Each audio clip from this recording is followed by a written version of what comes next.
आड़ू आलू बुखारा नाशपाती में करनी पड़ती है। ठीक है, उसके बाद चीकू है। चीकू का कोई देसी चीकू नहीं होता, चीकू को हम खिरनी पे करते हैं। खिरनी एक तरह का देसी पौधा होता है, हमारे यहाँ पे नहीं होता, कलकत्ता वगैरह की तरफ से ही आता है। तो वो आप खिरनी के ऊपर आप उसको ग्राफ्ट कर सकते हैं। खिरनी का पौधा है यहाँ पर? हाँ जी, खिरनी का पौधा है? हाँ नर्सरी में है, चीकू ग्राफ्ट कर रखा है उसके ऊपर।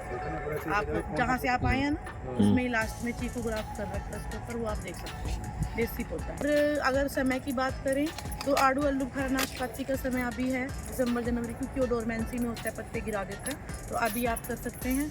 और रही बात आम की, तो आम को हम जुलाई में करेंगे, जून जुलाई अगस्त में। और चीकू को भी आप जून जुलाई अगस्त में कर सकते हैं या फरवरी मार्च में कर सकते हैं। अमरूद जो एवरग्रीन है उनको जुलाई अगस्त में और फरवरी मार्च में कर सकते हैं। पर जैसे आम है उसमें अच्छी सक्सेस आपकी जुलाई अगस्त में आएगी, बट जो अमरूद है उसकी अच्छी सक्सेस हमारे यहाँ पे फरवरी मार्च में आएगी। जैसे हमारे बाग में आम पेड़ जमे हैं देसी, वैसे वो देसी नहीं होता, उनका कलम कर वो देसी नहीं होता। देखो जो दशहरी है उसकी गुठली जाम गई, वो देसी में काउंट नहीं करेंगे। अच्छा। हम देसी पौधा क्यों लेते हैं, क्या ही जरूरत पड़ी देसी पौधा लेने की। जो देसी पौधा होता है ना उसकी रोगों से लड़ने की क्षमता अच्छी होती है। देसी पौधा, क्योंकि जैसे देसी ड्रेनों पे कहीं पे भी उग जाते थे पौधे और उन्हें कोई पानी नहीं देने जा रहा, कोई खाद नहीं देने जा रहा, फिर भी वो बड़े अच्छे चलते हैं। वो सेल्फ डिपेंडेंट हो जाते हैं। हाँ, उनके अंदर रेजिस्टेंस बहुत अच्छा होता है, टॉलरेंस अच्छी होती है। उनको कोई पानी नहीं देता, खाद नहीं देता, दवाइयाँ नहीं डालता, फिर भी वो बहुत बढ़िया चलते हैं। और आपकी वैरायटीज देखो कितने नखरे हैं उनके, आप हर दिन उनको संभालते हैं, फिर भी नहीं चल रही। तो इसलिए देसी पौधे को ला जाते हैं, क्योंकि उसकी रोगों से लड़ने की क्षमता अच्छी होती है।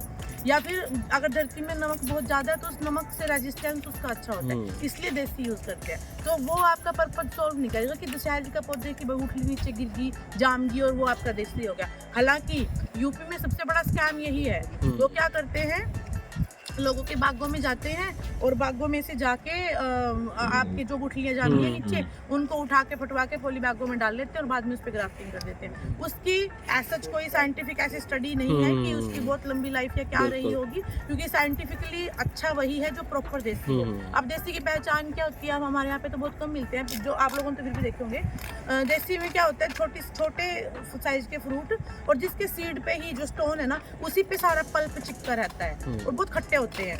तो बहुत छोटे साइज की गुठली जो होती है वो प्रॉपर देसी होती है। अब तो बहुत कम मिलते हैं, यहाँ पे हमारे बाग में है 4-5 पौधे।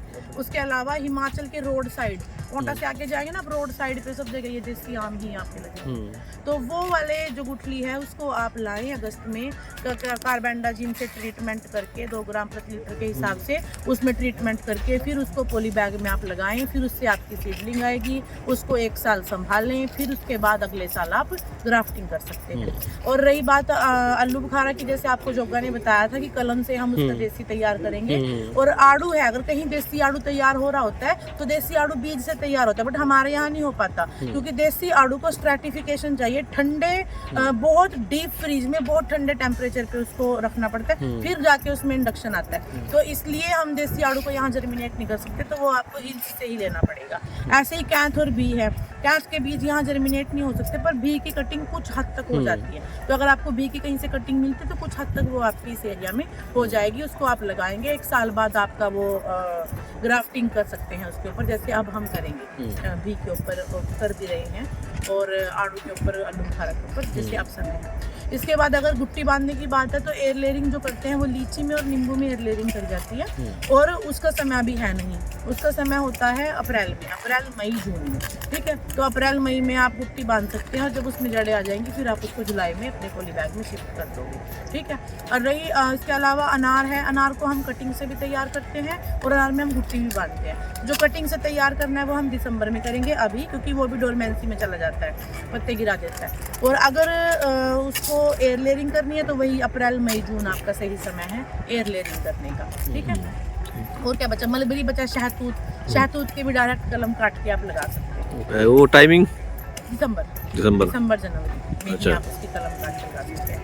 और इसके अलावा पपीता है, पपीते का बीज से बोते हैं हम, और पपीते को आप अगस्त सितंबर में भी लगा सकते हैं और जनवरी फरवरी में भी सोइंग कर सकते हैं। उसमें क्या है, क्योंकि अगर अब करेंगे ना जनवरी फरवरी में सोइंग तो उसका बीज जर्मिनेट ही नहीं कर पाता, उसके बीज में प्रॉब्लम आती है, क्योंकि उसको टेम्परेचर चाहिए हाई, बट अभी तो ठंडा है। तो अब वो लोग कर सकते हैं उसकी जर्मिनेशन जिनके पास चैम्बर हो, कंट्रोल्ड एनवायरनमेंट हो, हीट देके, आर्टिफिशियली हीट देके और बीज को आपका जर्मिनेट करवा दे।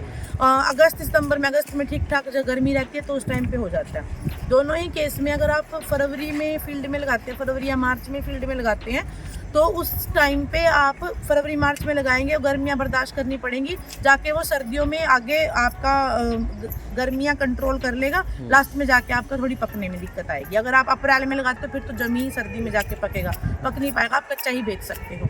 रही बात अगस्त सितंबर की, अगर आप अगस्त सितंबर में लगाते हो तो सर्दियाँ थोड़ी सी बचपन में उसको पास आउट करनी पड़ेंगी, उसके बाद वो गर्मियों में पकेगा तो उसमें पकने में दिक्कत नहीं आती। तो दोनों ही केस हैं आपके पास। अगर आपको कच्चा बेचना है तो फरवरी मार्च में लगा के ठीक है, फरवरी मार्च में लगा दो, थोड़ी सी गर्मियों से बचाना पड़ेगा, उसको आप कच्चा बेच सकते हो। बट अगर आप अगस्त सितंबर में लगाते हो तो उसको फिर पकने में दिक्कत नहीं, वो पका के भी आप बेच सकते हो। ठीक है।